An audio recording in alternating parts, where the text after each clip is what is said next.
Hello, history enthusiasts, and welcome to a place of immense ambition and power. I'm Albert, and we are standing before the resting place of one of the most consequential rulers in the Chinese history, Emperor Wu of the Western Han Dynasty. This is the Maoling Mausoleum. Unlike the terracotta army built by the first Qing emperor, his predecessor, Wu's legacy is etched into the very landscape itself. The colossal burial mound is more than just earth and stone. It is a testament to an era of unprecedented expansion, cultural flourishing, and a fierce personality of the emperor who shaped the Han Dynasty's golden age. Over the next hour, we'll explore the life and the legacy of the martial emperor, decipher the symbolism of his final resting place, and uncover the treasures and the tragedies associated with his reign. We'll walk the sacred grounds, examine the silent gardens that once stood watch, and ask what drove a man to build such a monumental tribute to his own power. Join me as we step back into the 2nd century BC, to the pinnacle of the Han Dynasty. To understand Maoling, we must first understand the man it commemorates. Emperor Wu, named as Liu Che, ascended the throne at the age of 15 and reigned for an astonishing 54 years, from 141 to 87 BC. His reign was a pivotal point in Chinese history.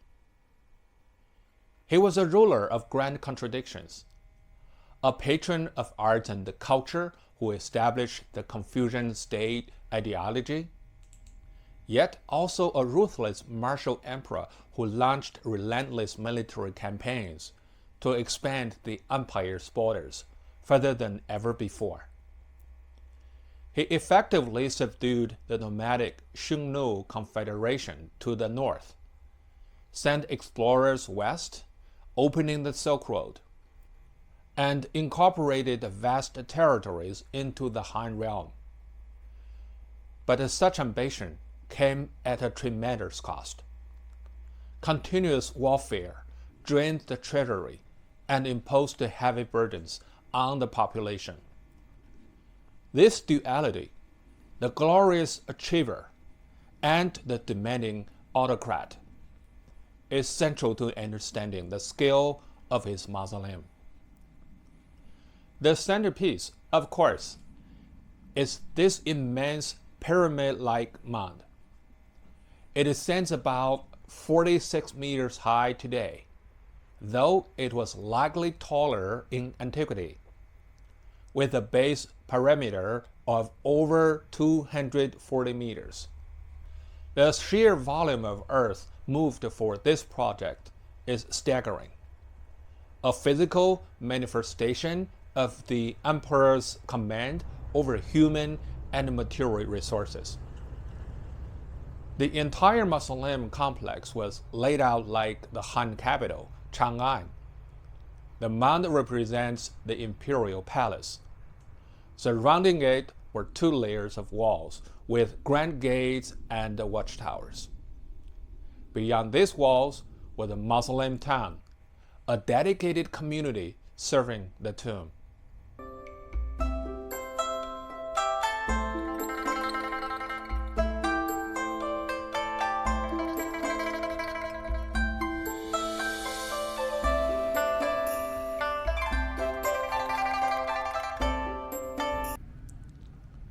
Now we get to the Maoling Mausoleum Museum.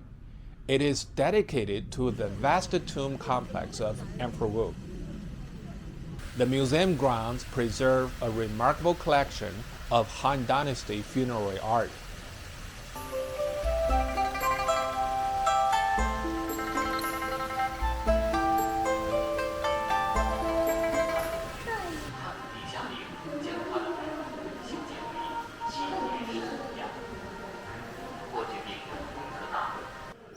Among its most celebrated treasures are the stone carvings guarding the tomb of Qubing, a legendary military general who achieved unprecedented victories for the Han Empire.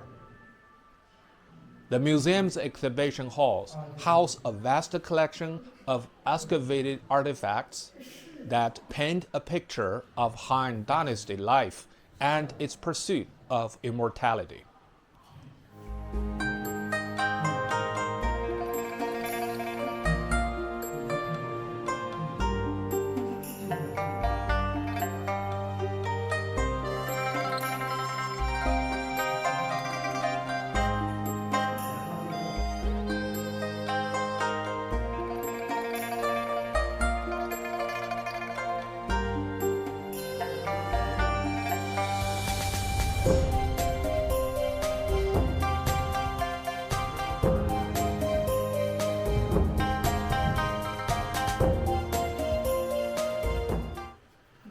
The tomb of Qubing, situated to the east of the main mausoleum, is renowned for its pioneering and powerfully expressive stone sculptures. These are among the earliest and most important examples of monumental stone statuary in Chinese history, breaking from previous tradition.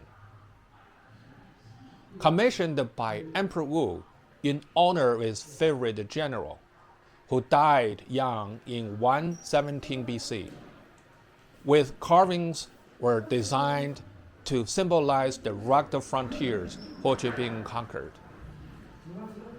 Rather than realistic portraiture, the artists used massive, uncarved boulders, employing a technique known as round carving with linear engraving.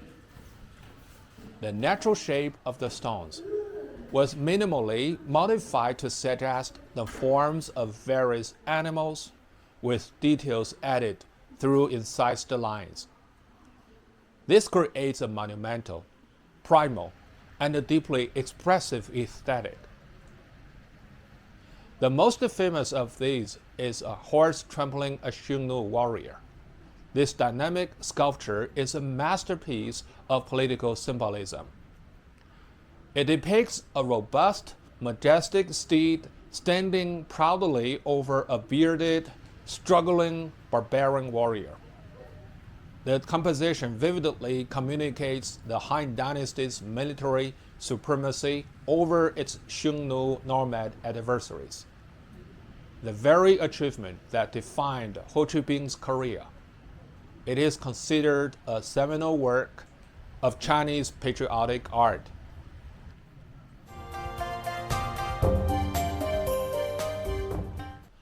Other carvings include a crouching tiger, a reclining bull, a wild boar, and the enigmatic man and bear in combat, all characterized by their simplicity of form, raw strength, and a potent sense of latent energy.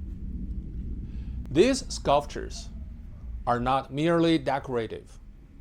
They are integral to the tomb's spirit, meant to eternally guard the general and project his enduring power and valor into the afterlife. They represent a crucial link between earlier bronze art and later development of Chinese Buddhist stone sculpture.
Now we get to the adjacent graveyard where Jimmy D was buried.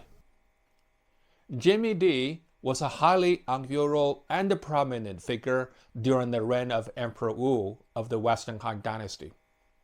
Originally a Xiongnu prince, he was captured as a youth and entered palace service, eventually rising to become one of the emperor's most trusted confidants and a key military commander. His tomb, located within the satellite burial complex of the Maoling Mausoleum, reflects his exceptional status. Being granted the honor of a burial mound near the emperor's own mausoleum was one of the highest posthumous honors in the Han era, signifying profound imperial favor and respect. Now we climb to the top of the tomb of Qubing. Looking around, there you can see the mausoleum of Emperor Wu and a satellite tomb built for his favorite concubine, Lady Li. Close by is the tomb of Wei Qing, another famous general in the reign of the emperor. On this side of the tomb, there you can see the other satellite tombs.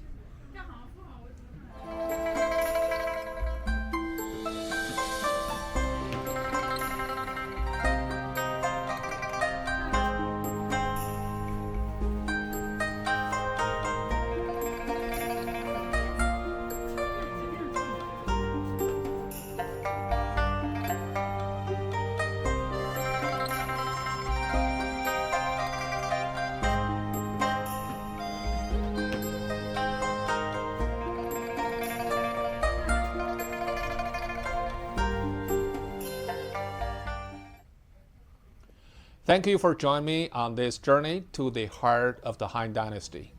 If you've been captivated by the story of Emperor Wu, please give this video a like. Subscribe for more historical adventures and share your thoughts in the comments below. What do you think drives rulers to build on such an immense scale? I'm Albert. Until next time, keep exploring the stories written in stone and earth.